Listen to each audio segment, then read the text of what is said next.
If you think about what's coming in the economy, AI, quantum computing, and robotics are going to be the single largest disruptor to our economy in a very short term, in the next 2 to 10 years, that has happened historically ever in human experience. That shit's gonna hit the fan, and it's gonna hit the fan for every single country on this rock called Earth. Musk is one of the foremost experts on this thing called AI. This is fascinating. A stock market dip happened in the recent weeks, and one of the reasons for the stock market going down significantly was... Welcome back to Problems to Profit. We've got your economic update for early March. We've had about a month and a half of Donald Trump, which compared to what we were expecting during the Biden administration to be the status quo and kind of the social contract for what was going to happen, has been a bipolar shift. I mean, 100% different way of looking at things, doing things, government shifts, making appointments. I mean, most of, if not all of Trump's appointments have been pushed through. There were delays, but it looks like now everybody's in and they are getting to work. We're seeing a lot of shift, people being penalized for leaking information. We're seeing stress on government employees, which I think I predicted in our last economic update when we did our 2 weeks of Trump. I said we're going to see a late cycle indicator in government layoffs. We from what I saw in the news, saw 70,000 plus people take the severance package where they're getting paid through September, October, and they're going to get some money for effectively just leaving their jobs now. We're seeing Elon Musk and DOGE sending out emails and saying, respond to this or else. We're seeing the media trying to paint a story that there's divide, that there's issues between appointees and Musk, that there's issues between Musk and the president. Every time we go to vet and verify that, it does not seem to be accurate. It seems to be that everybody is getting along, at least whenever they come in front of the camera and talk to us about it. So what are we seeing? We are seeing now, because of some of the shifts, some positives and some negatives. We're seeing that America is still expected to grow this year, but we've seen GDP predicted to fall as much as 1.5%. Guys, this is huge. What I believe this is an indicator that government spending was an enormous part of GDP. Like government capital would go into crony companies where those companies would take government investment and contribute to GDP. And a lot of that is falling off, whether you're going to look at that as USAID or whatever other department. But we're seeing a significant drop in GDP. And that's a pie with a lot of different ingredients. There's not one, but a big one is going to be a reduction in government spending. We're seeing new tax codes being proposed, and part of those tax codes is a $2 trillion reduction in spending. So we're seeing arguments in Congress right now. They haven't passed it through. There is some momentum though, so it looks like they might get it, but I'm curious to see, where is Congress going to agree on spending less money? Congress has never successfully agreed on where to spend less. They've always agreed on where to spend more, where to put pork in, where to fight more about different things. In addition to looking at GDP potentially falling, while we're still growing, so we're not necessarily going towards a recession, we are seeing that the 10-year Treasury has dropped. We were at a peak of 4.7 recently in the last few months, and we've dropped all the way down to 4.1. That's a huge savings on mortgage rates. It's brought it down to just above the 6% range from close to the 7% range. So that is a huge win that will increase affordability, especially in real estate and anything subject to longer term financing. So on financing, because we're a debt-driven economy, let me talk about financing a little bit. There's short-term financing, there's long-term financing. I hear a lot of economists talking about what the Fed is going to do. The Fed basically controls bank rates. Bank rates are generally short-term financing, okay? The 10-year Treasury is a much better measure of long-term financing. It is not controlled by the Fed. It's affected by the Fed, but not controlled by the Fed. The 10-year Treasury yield is where you can go and you can get 10-year Treasury bonds. So there's a bond market that could be influenced by the Fed buying or selling bonds, but it's mostly influenced by what bond traders think inflation is going to do to the value of their dollar. The 10-year Treasury has some competitive long-term products, i.e. money market accounts, which are basically a bank account, which is incredibly liquid. And a lot of people are in money market accounts right now because they can get high yields. And so they'll put that in there instead of a bond where you're tied up. And also the other competitor is mortgage-backed securities. So, a lot of mortgage traders will talk about, what mortgage-backed securities are doing. And they'll talk about the 10-year treasury as well. If the 10-year treasury is falling, mortgages are going to become cheaper. Okay. They have a relationship like that. If the Fed does drop rates, you might see money market accounts being less valuable, and that would significantly improve what's going on with both the Federal Reserve and mortgage-backed securities, because you'd have bond traders and people that can no longer go to that money market option having to put their money in the long-term options of the 10-year treasury or mortgage-backed securities. So what affects long-term versus what affects short-term?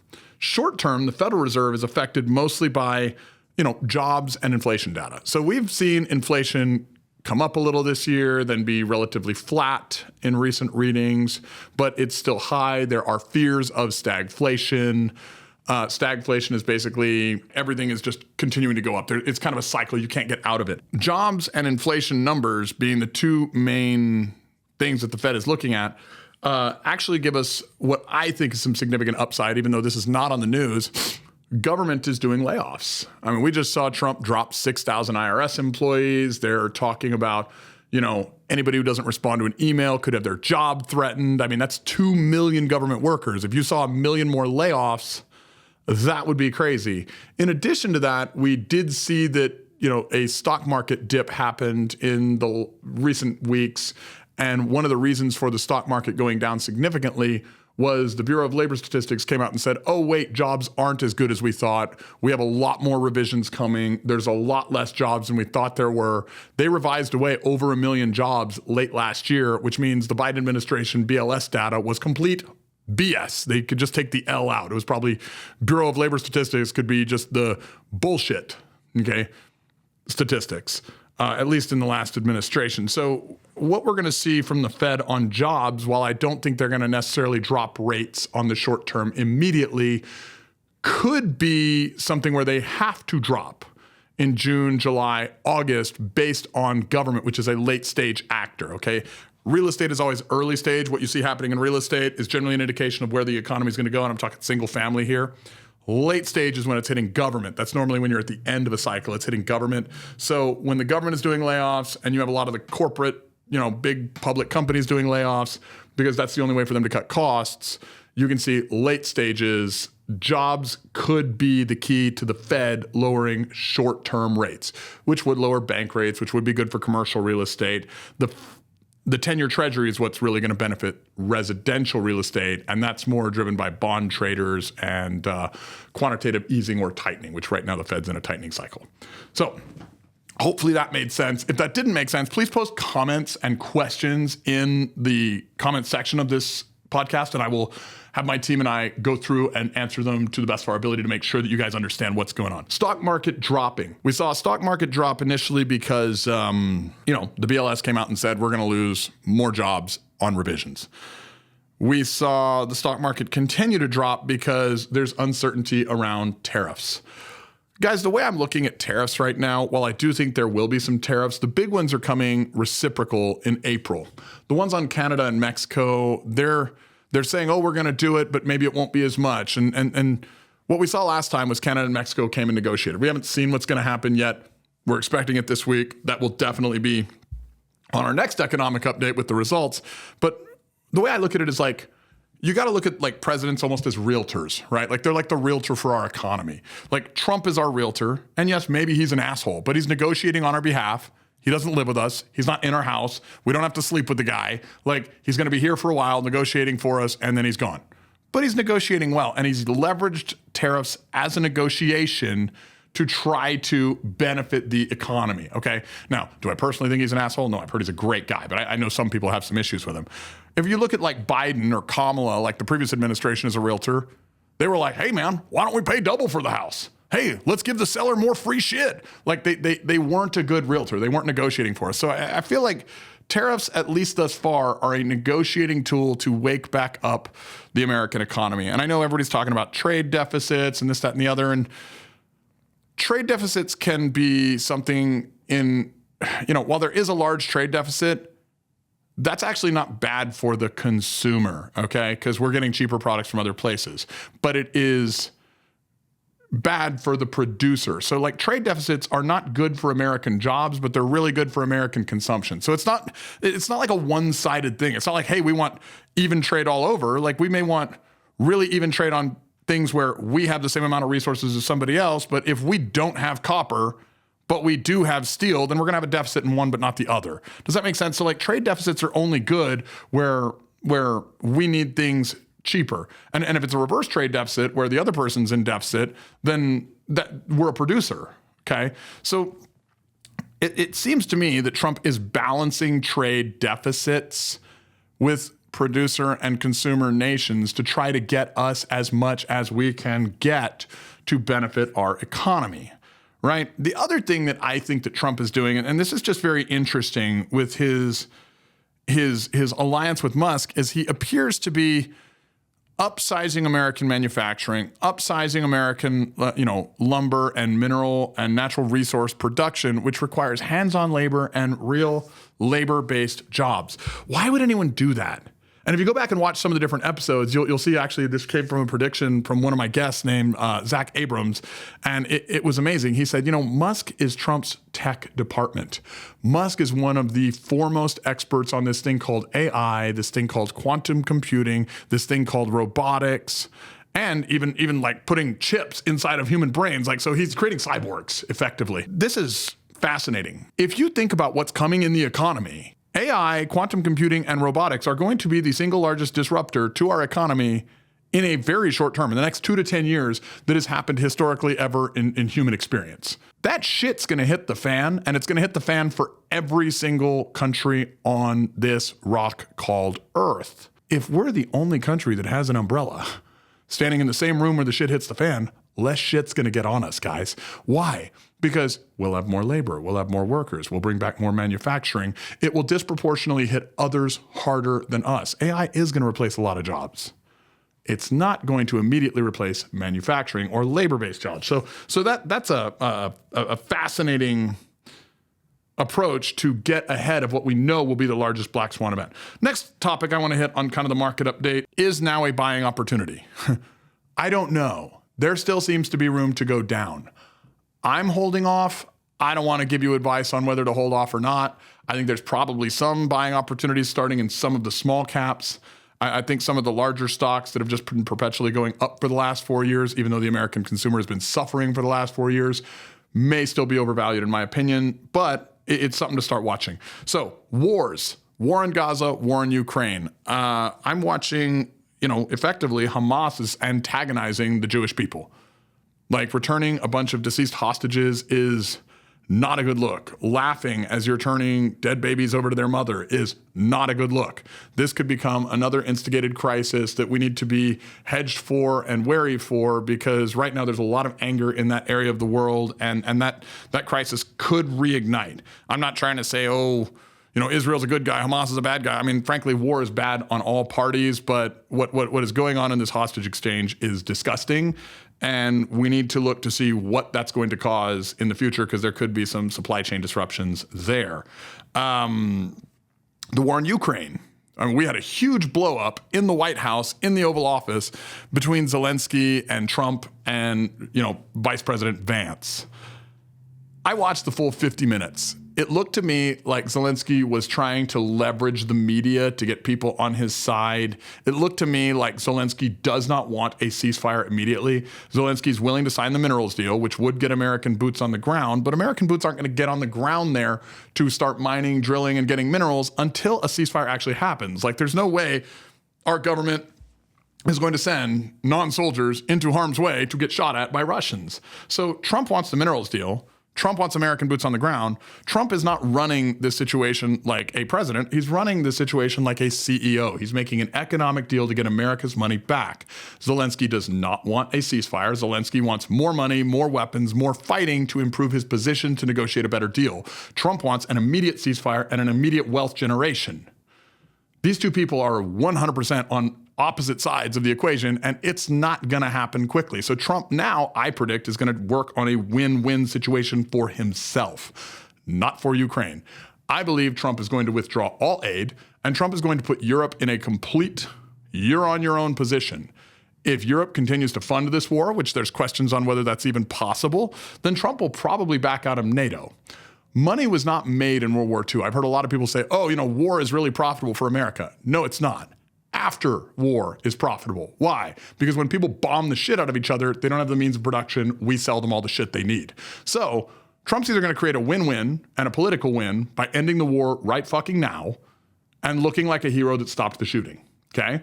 Or Trump's going to completely back us out, allow Europe to fight this war, Ukraine probably to get conquered, and Europe to restructure itself both politically and economically to kind of create an overhaul of their systems and arm themselves to the teeth to create fear from Russia. Trump's going to make Russia and Europe trading partners and sell them both shit and do an economic win. Why?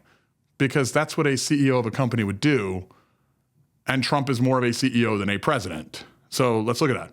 Now, tariffs and tax cuts. On the tax cuts, we talked a little bit about tariffs already. I see them coming, but I don't see them being as dynamic as we all think. I think Trump's just negotiating on our behalf, and he's going to do whatever's best for the economy.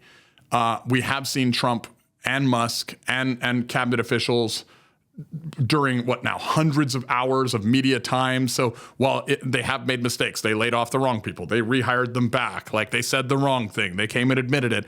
I think they're going very quickly. There will be mistakes.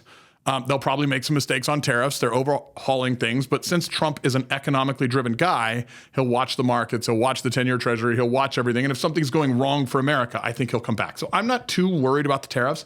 I do think some will stick. I think the reciprocal tariffs will be very good for our manufacturers and create jobs where we can sell products to other countries.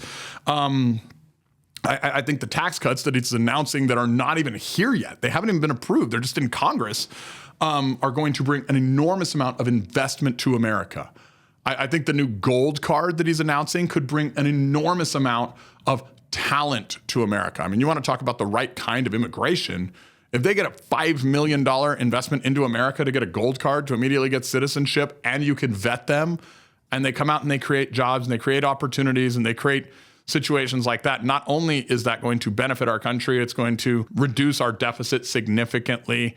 It's going to create lots of jobs, lots of opportunity, further us in the tech development that we're already in. And we've already seen this. Like, we've seen chip developers come in. I mean, Taiwan's largest company just came and invested, $100 billion?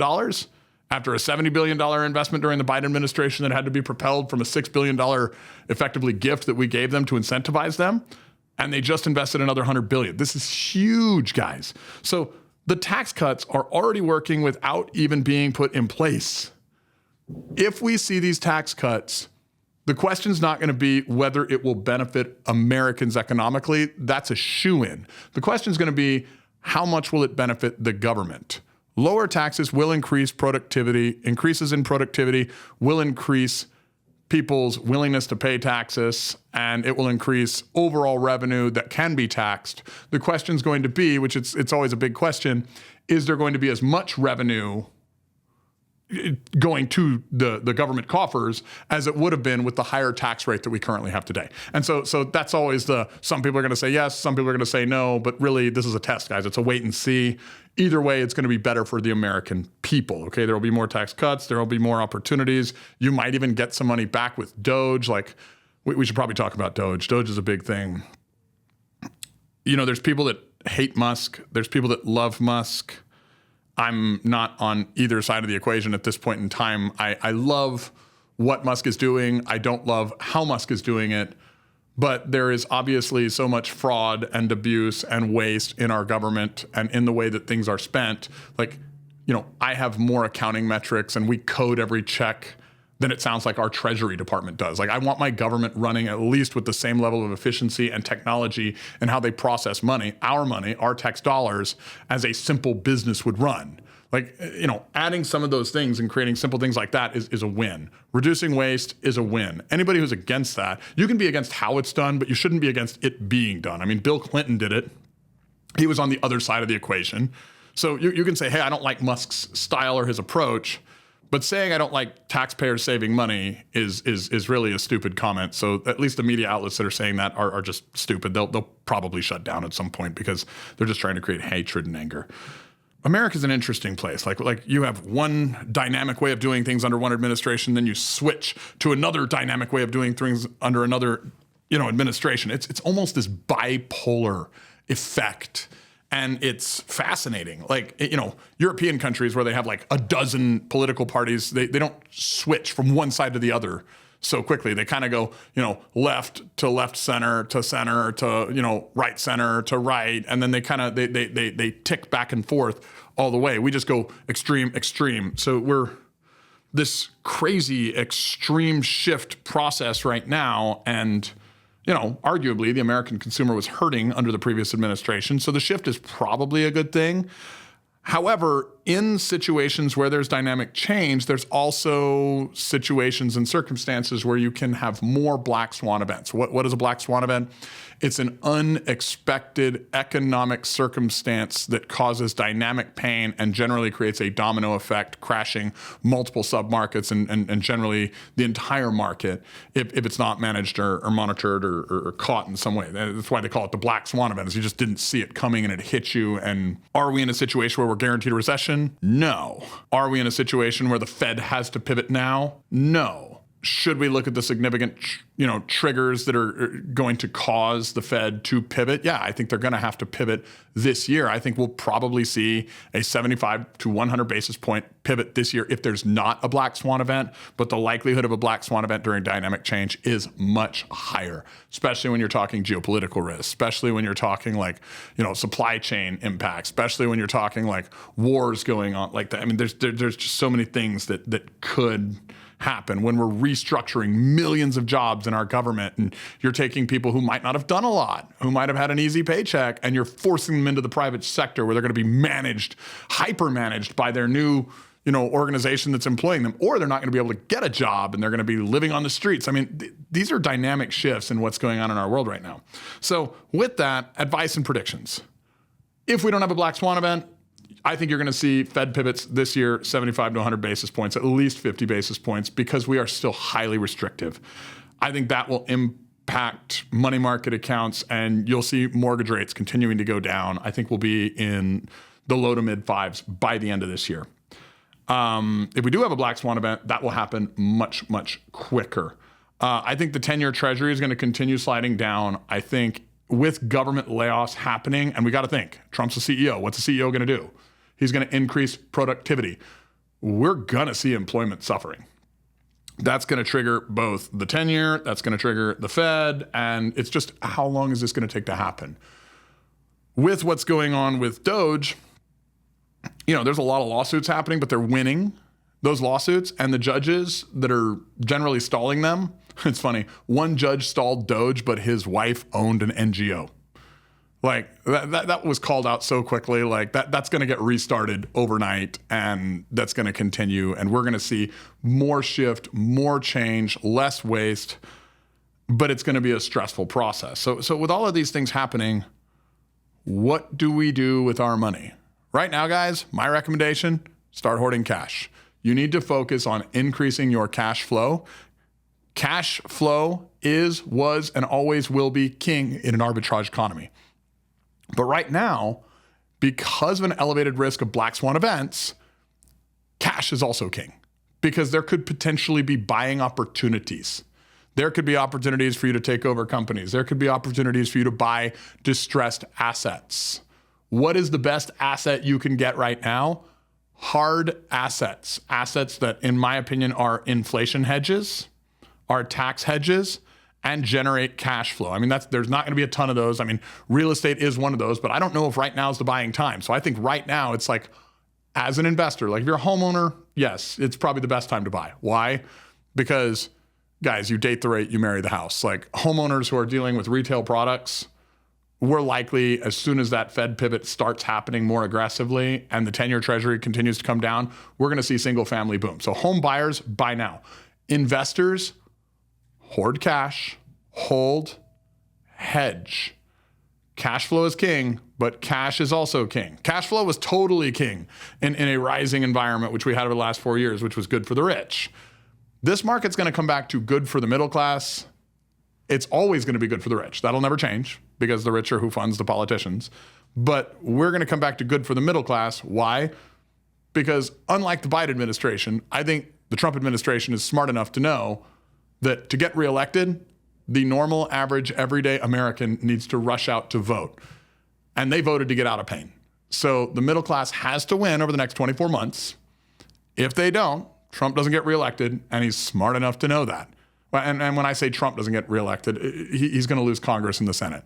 If he loses that, he loses his power base, and then there's no way to get a Republican in 4 years, right? So advice and predictions, I predict that you're going to see one of two things.